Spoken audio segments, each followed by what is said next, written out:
સંત મૂળદાસ થયા. બહુ મહાન માર્ગી પંથના એ વડીલ ગણાય. મહાન બ્રહ્મનિષ્ઠ સંત હતા. અમરેલીમાં એનો આશ્રમ છે, આજે પણ છે. ભગવાનની ભક્તિના બહુ આગ્રહવાળા. એનો સત્સંગ પણ અમરેલીમાં બહુ સારો, હજારો એના શિષ્યો હતા. હવે અમરેલીમાં સત્સંગ કરાવે, પણ ચાતુર્માસ આવે એટલે દીવ બંદરમાં એનો બીજો આશ્રમ, ત્યાં એ ભજન કરવા ગયા. દરિયાકાંઠા ઉપર દીવ બંદરમાં આશ્રમ, ત્યાં 4 મહિના ભજન કરવા જાય. હવે 4 મહિના ત્યાં ચાતુર્માસ ગાળવા માટે ગયા. રોજ સવારમાં 4 વાગે ઉઠી અને સમુદ્રના કાંઠા ઉપર એક કૂવો હતો, ત્યાં સ્નાન કરવા જાય. રાબેતા મુજબના નિયમ પ્રમાણે સંત મૂળદાસ 3:30 વાગે જાગી દાંતણ પાણી કરી અને દરિયાકાંઠા ઉપર જે કૂવો હતો ત્યાં સ્નાન કરવા જાય.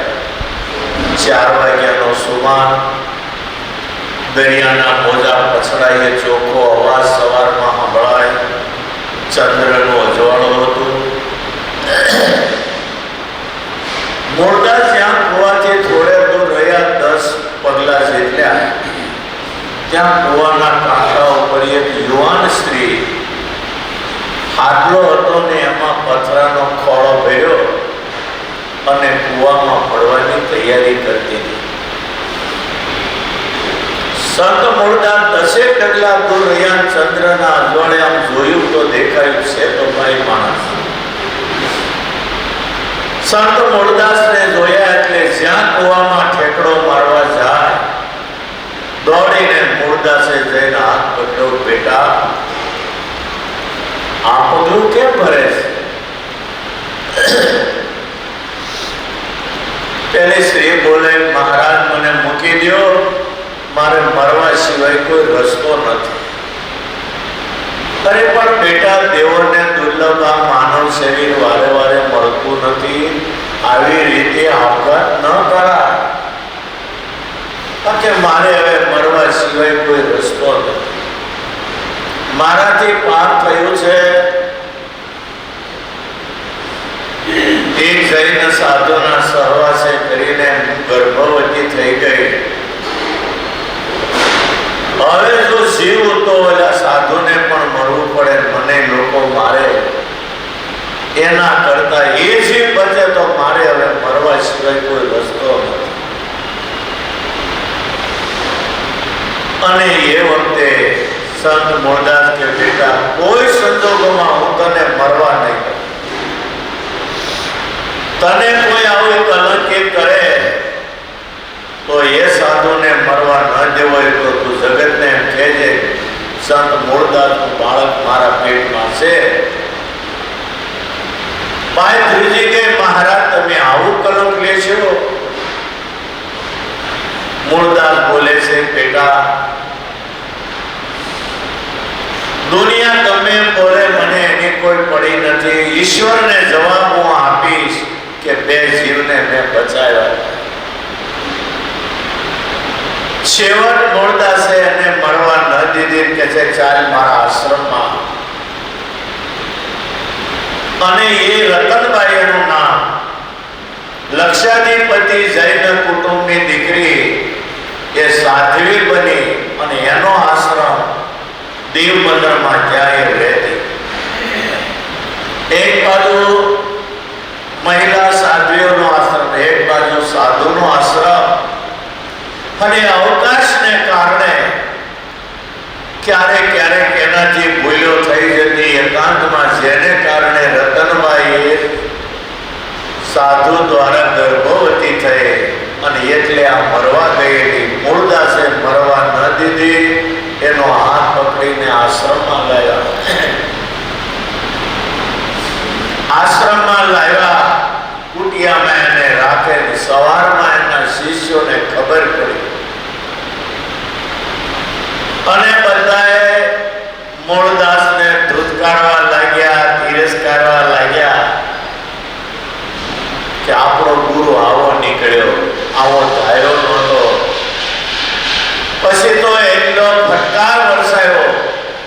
સાંજ ધોળને ઢેખાડા આશ્રમમાં મૂળદાસ ઉભા એની ઉપર ઉછાળ્યા છે. એને મુંડન કરી ગધેડા ઉપર બેહારીને આખી અમરેલીમાં મૂળદાસને ફેરવા આપણો ગુરુ ઢોંગી આવો નીકળ્યો. રતનભાઈ કુટિયામાં જોયા કરે મારું કલર માથે લઈને આ મહાત્મા ચોખ્ખા હોવા છતાં કેટલી ઉપાધિ આવી એને માથે.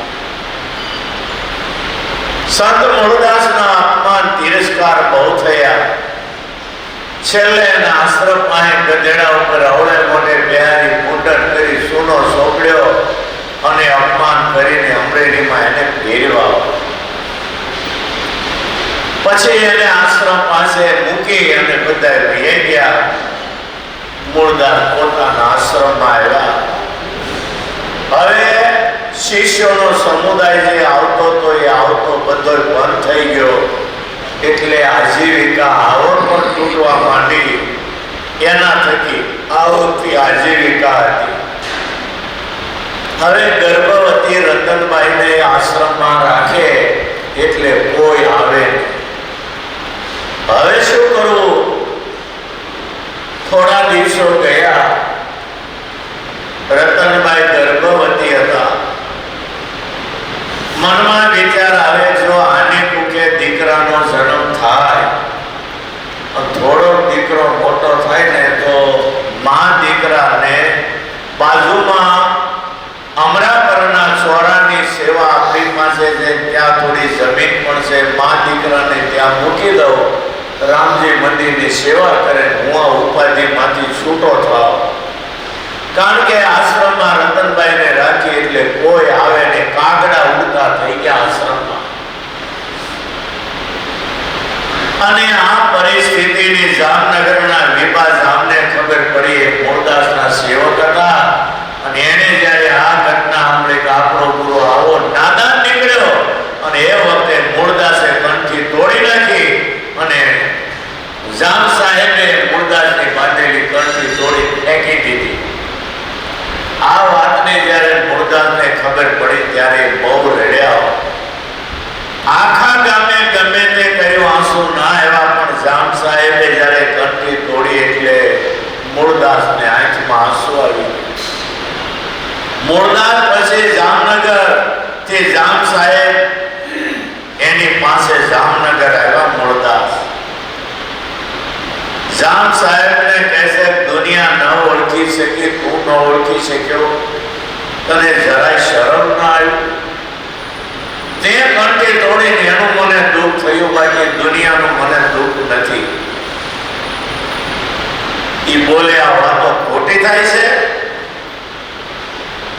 એ વખતે મૂળદાસે કહ્યું તને ખાતરી આપું, સાચો છું ખોટો છું? દુનિયા કે એટલે તું માની લે. અને આજે દુનિયામાં આવું જ હાલે છે. કોઈ મજબૂત માથું કાઢે એટલે તરત બૈરીનું કલર નાખે કે ઓલો બદનામ થઈ જાય. મીડિયા વાળા રાહ જોતા હોય. મૂળદાસ કે તને ખાતરી આપું, હું આ ફોટામાં નથી.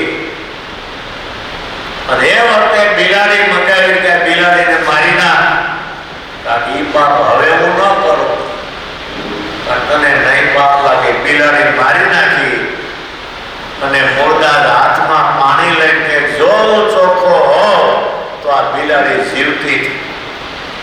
મરેલી બિલાડી ઉપર પાણી નાખ્યું અને બિલાડી જીવતી થઈ ઠેકડો મારી ત્યાંથી વહી ગઈ.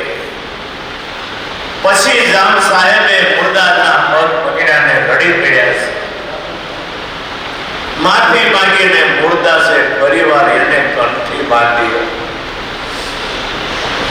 હવે આ જગ્યામાં અમરેલીમાં મૂળદાસ આવ્યા, પણ કોઈ લોકો આવે નહીં આશ્રમમાં. કાગડા ઉડે, આશ્રમ આખો બેકાર થઈ ગયો. મૂળદાસ વિચાર કરે હવે શું કરવું? સમય જતા રતનબાઈને કુકે મૂળદાસને આશા હતી દીકરો થાય તો 2-5 વર્ષનો દીકરો થાય તો મા દીકરાને ત્યાં અમરાપુરના સોરાની સેવામાં મૂકું તો આયા હું એકલો પડું તો ઉપાધિ ઓછી થાય.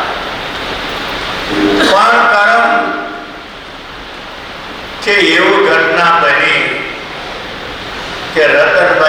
કુખે દીકરીનો જન્મ થયો કે રતનબાઈની કુખે જે દીકરી જન્મી એ જ આપણા મુક્તાનંદ સ્વામીના મમ્મી થાય. જોયે તો નામ એટલું સરસ પાડ્યું, જેવી રાધા રૂપાળી હતી ને એવી આ દીકરી રૂપાળી, એટલે નામ પાડ્યું એનું રાધા. ધીરે ધીરે મોટી થઈ, 10-12 વર્ષની થઈ. એ સમયની અંદર અમદાવાદ પાસે અમદાવાદના 2 બ્રાહ્મણો આનંદરામ અને જદુરામ, 2 યુવાનો દ્વારકાની યાત્રાએ જવા નીકળ્યા. અમરેલી આવ્યા, આંધ પડી ગઈ એટલે આ બંને નક્કી કર્યું કે અમરેલીમાં ક્યાંક રાતવાસો રહીએ પછી સવારે હાલશું અહીંથી. આનંદરામ અને જદુરામે અમરેલીમાં લોકોને પૂછ્યું, ભાઈ ક્યાંય રાતવાસો રહેવા એવી ધર્મશાળા કરી જાઓ. સીધે સીધા મૂળદાસનો આશ્રમ ખાલી પડ્યો છે. લાળિયા તાળિયા સપાટિયા ગામમાં એને બતાવ્યું. આનંદરામ ને જદુરામ મૂળદાસના આશ્રમમાં આવ્યા. મૂળદાસને નવાઈ લાગી, કોઈ નહીં લાગ્યા. 2 યુવાનો આપણે ત્યાં ક્યાં આવીને મૂળદાસને વંદન કરી પૂછ્યું કે અમારે એક રાતવાસો રહેવો છે, અમને ઉતારો મળશે? મૂળદાસે ઉતારો આપ્યો, એને રાખ્યા. રાતના 12 વાગ્યા પછી આનંદરામને એવો તાવ ચડ્યો, વધારે પડતો તાવ આવ્યો. આનંદરામને જદુરામને કહ્યું, જદુરામ હું તો નહીં દ્વારકા હવે જઈ શકું, તાવે મને વધારે શિથિલ કરી નાખ્યો છે. એક કામ કર, તું નીકળી જા. 2-3 દિવસ જદુરામ રહ્યો, પણ 2-3 દિવસ સુધી આનંદરામને તાવ ઉતર્યો જ નહીં. ભગવાનને કરવો 3-3 દિવસ 4 દિવસ તાવ રહ્યો એટલે જદુરામ કહેતો તું અહીં રહી જા, હું જાઉં એકલો દ્વારકા. એ જદુરામ ગયો દ્વારકાની યાત્રાએ અને આનંદરામ અઠવાડિયા સુધી 15 દી સુધી ત્યાં રહ્યા. મૂળદાસે કહ્યું કે અમારી આ દીકરી તમને ખીચડી દૂધ કાંઈ આપે, રસોઈ બનાવી જમાડે તો હાલશે? અને હાલશે. એમાં રાધા રોજ અને ખીચડી બનાવી જમાડે. આનંદરામ હાજા થયા, 2 દી વધારે રોક્યા. પછી મૂળદાસને વિચાર આવ્યો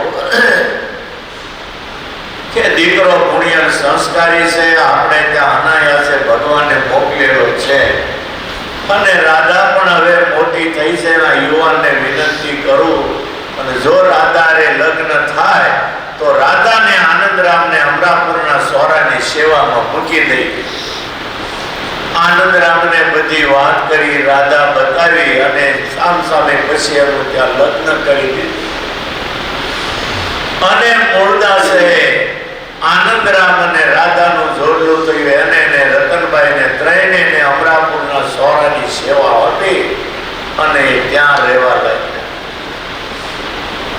સમય પછી સમય જાય. અહીંયા તો મૂળદાસ એકલા અમરેલી અમરાપુરની અંદર, આનંદરામ અને રાધા બે રહે છે. સમય જતા જતા એ રામજી મંદિરની પાછળ એક રૂમ હતી, એમાં આનંદરામ ને રાધા રહેતા હતા.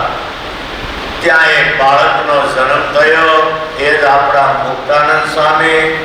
માતા પિતાએ હરખથી અતિ રૂપાળા મુકુંદ ભગવાન જેવા હોવાને કારણે એનું નામ મુકુંદ પાડ્યું. પછી ધીરે ધીરે મુકુંદ મોટા થાય, પણ આ તો પૂર્વના અક્ષરધામના મહામુક્ત હતા.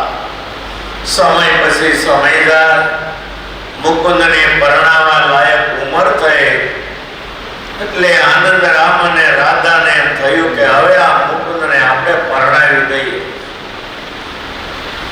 જ્યાં પરણાવવાની વાતો હાલે, પણ મુકુંદે નક્કી કર્યું હવે તો મારે ભગવાન મેળવવા. દેહમ પાદિયામી વા હરિમ સાદિયામી. ભગવાનને મેળવું, ભગવાન ન મળે તો આ પાપી દેહ મારે રાખવો નથી. કાં દેહ પાડી દઉં અને કાં ભગવાનને મેળવી લઉં. આ નિર્ણય નિર્ણયો થાય, પણ મુકુંદે નક્કી કર્યું લગ્ન તો કરવા જ. પછી મુકુંદ હાથે કરીને નહોતા તો ગાંડા થયા. અમરાપુરની બજારમાં ઘૂમ્યા કરે, રામ ગટાગટ મહુડી ફૂલી, રામ ગટાગટ મહુડી ફૂલી આવું બોલે, અને જ્યાં ત્યાંથી રાવ આવે ને એવા કર્મો કરવા લાગ્યા. ગામ લોકો કંટાળ્યા, આ તો ગાંડો છે. ગાંડો સમજીને લોકો તિરસ્કાર કરે. આ તો જેને ત્યાં કાંઈક નુકસાન કરે. રામ ગટાગટ મહુડી ફૂલી, રામ ગટાગટ મહુડી ફૂલી આમ બોલ્યા કરે, બજારમાં ઘૂમ્યા કરે. ગામ આખું કંટાળી ગયું. રોજ આનંદરામ અને રાધાને ત્યાં મુકુંદની રાવ આવે. આમ તો રાધા અને આનંદરામ રજા આપે એમ નહોતા, પણ રોજ નવી નવી રાવ આવવા માંડી એટલે આનંદરામ અને રાધા એને ગાંડો સમજીને ત્યાંથી છૂટા કર્યા. અને એ આનંદરામ એ મુકુંદે નક્કી કર્યું મારે તો ભગવાન મેળવવા છે. ઘણી જગ્યાએ ગયા છે. વાંકાનેરના એક મહાત્માની પાસે ગયા કે મારે સાધુ થવું છે, સંયમ ધર્મ પાળી મારે ભગવાનને મેળવવા છે.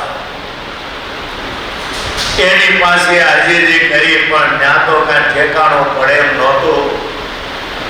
વળી ત્યાંથી ધ્રાંગધ્રા ગયા. ત્યાંના એક મહાત્માના પગ પકડ્યા કે મને સાધુ કરો, મારે ભગવાન મેળવવા છે.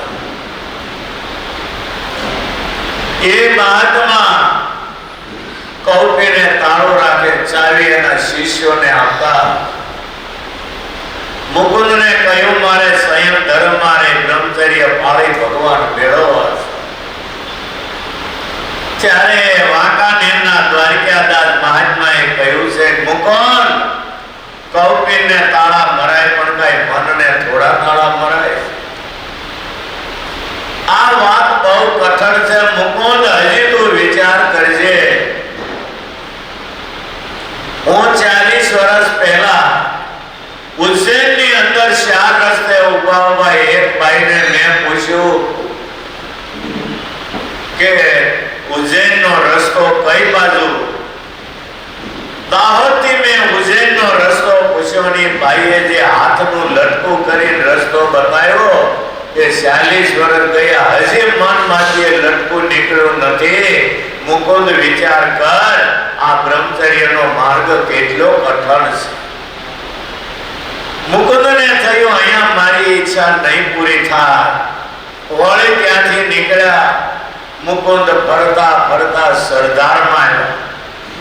સરદારની અંદર તુલસીદાસ મહાત્માની જગ્યામાં રહેતા ને એનું નામ બહુ મોટું.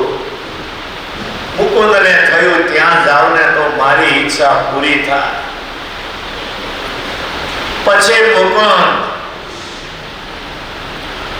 ત્યાં ગયા અને તુલસીદાસ મહાત્માએ મુકુંદને જોયા. એવો નાનો એવો રૂપાળો છોકરો મુકુંદે શિષ્ય તરીકે રાખી લીધો. હવે ત્યાં વ્યવહાર વધારે હતો, ભક્તિની કોઈ વાત નહોતી. ત્યાં સદાવ્રત તુલસીદાસ ચલાવતા. મુકુંદને ત્યાં બારીએ બેહારી દે. આખો દિવસ જે આવે ને એને ઘડિયું બાજરો આપ્યા કરો. બારીએ સવારથી સાંજ સુધી બેહવાનું, સદાવ્રતમાં અન્ન આપવાનું, ઘડિયું આપે.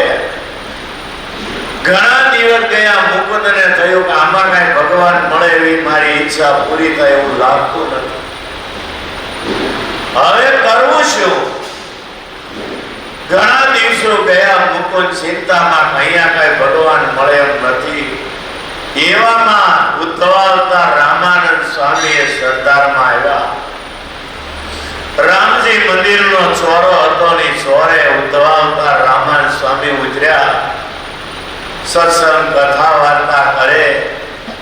પહેલેથી 5-15 માણસો આવ્યા. રામાનંદ સ્વામી સત્સંગની હેલી વરસાવે. 2 દિવસ ગયા એટલે ઘણો માણસ આવવા માંડ્યું. 4-5 દિવસ ગયા ને ત્યાં તો આખો ચોરો ભરાઈ જાય અને રામાનંદ સ્વામી સત્સંગની વાતો કરે. લોકોને ગળે માણસોનો ભીડો માંડ્યો વધવા. સરદાર ગામની ગલીએ ગલીએ વાતો હાલી. એક સંત આવ્યા છે, એવી સરસ સત્સંગની વાતો કરે. આ વાત મુકુંદને કાને આવી. હવે મુકુંદે તુલસીદાસને કહ્યું, અલ્યા મહાત્માજી આવ્યા છે એનો સત્સંગમાં જા, બેસ, ત્યાં ન જવાય.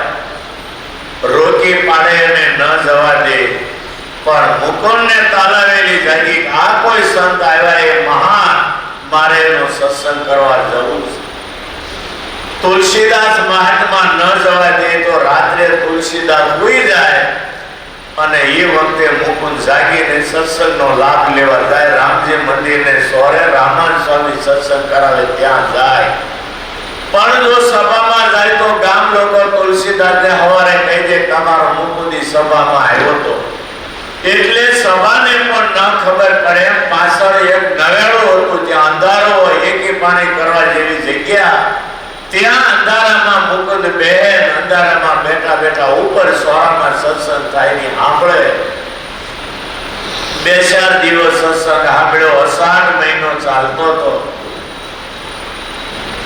મુકુંદે સત્સંગ સાંભળ્યો. થયું આ સંત થકી મને ભગવાન મળશે અને મારે આ સંતની પાસે રહેવું છે.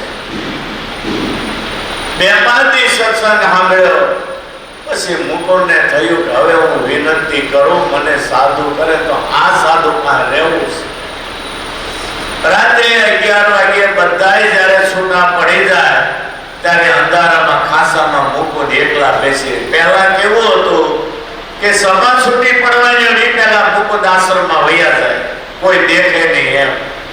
પણ આજે રામાન સ્વામીને વિનંતી કરવી એટલે સોરે બેઠેલા કથા સાંભળવાયેલા બધાય વયા ગયા અને મુકુંદ એકલા અંધારામાં નવેડામાં પાછલા ભાગમાં બેસી રહ્યા હતા.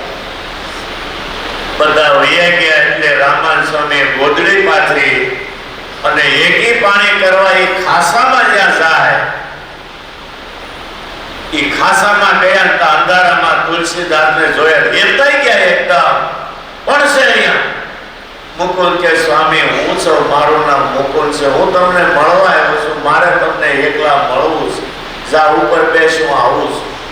મુકુંદ ઉપર જઈને બેઠા. રામાન સ્વામી એકી પાણી કરી અને ઉપર આવ્યા.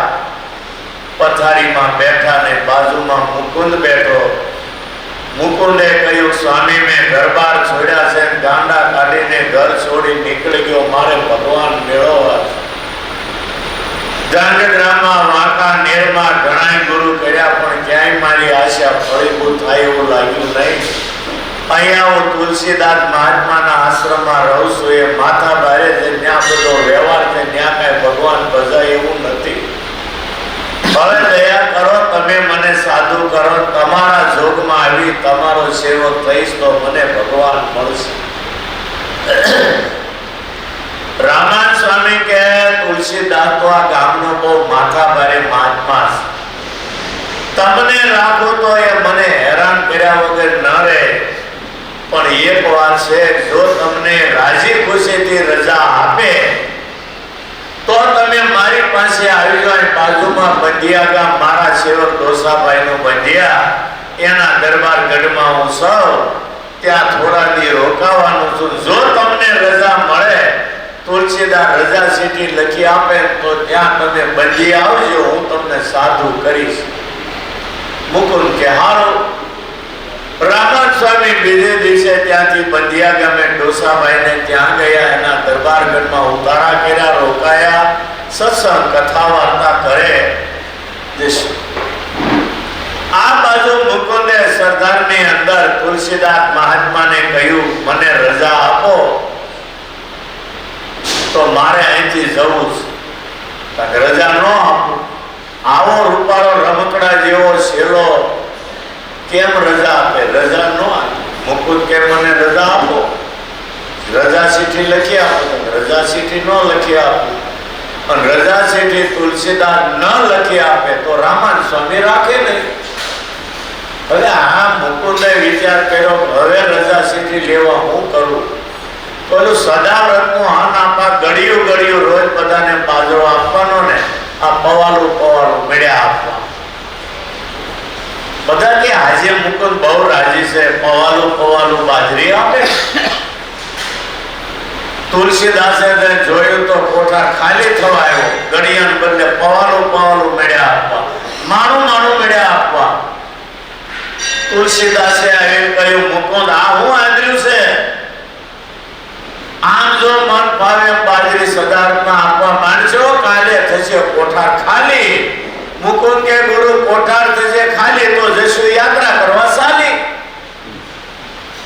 નો હાલે હું તો આપવાનો. તો કે મારે તારી કોઈ જરૂર નથી, તો હું જાઉં નહીં. એનો જાવ, મારે જોઈએ નહીં. તું હાલતો થા કે એમ નો હાલતો થા. રજા સીટી લખી આપો, જાવ નહીં તે નો જાવ. અને આને જયારે માથું ઊંચું કર્યું ને તુલસીદાસ ને થયું રજા સીટી લખી દઉં. રાપાળો ઉપાધિ કરે એવો છે. પછી તુલસીદાસે રજા સીટી લખી આપી. આ મુકુંદને હું રાજી ખુશીથી રજા આપું. જેને રાખો એ રાખજો, એમાં મારો કોઈ દર્દાવો હાલશે નહીં.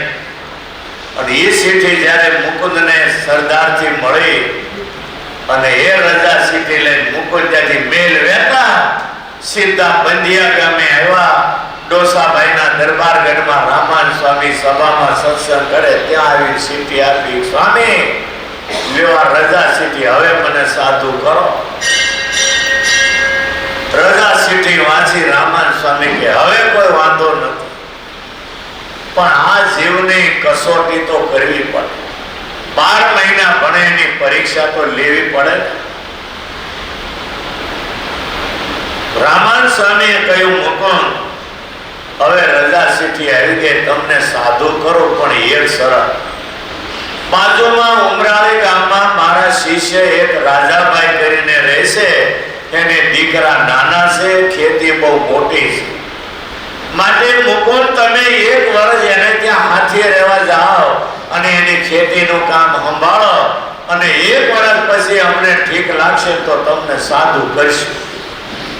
મુકુંદ કે સ્વામી તમે જેમ કોઈ એમ કરો, તમે કહેશો એમ કરીશ તો જ મને ભગવાન મળે એમ છે. હું જાઉં છું રાજાભાઈને ત્યાં 1 વર્ષ હાથે રહે ખેતીનું કામ સંભાળો, પછી તો સાધુ કરશો. મુકુંદ ચાલતા થયા. 10-12 કદમ ગયા એટલે રામાન સ્વામીને થયું કે આ હીરો તો તૈયાર છે, આને હવે હરેણ ઉપર ચડાવવાની જરૂર નથી.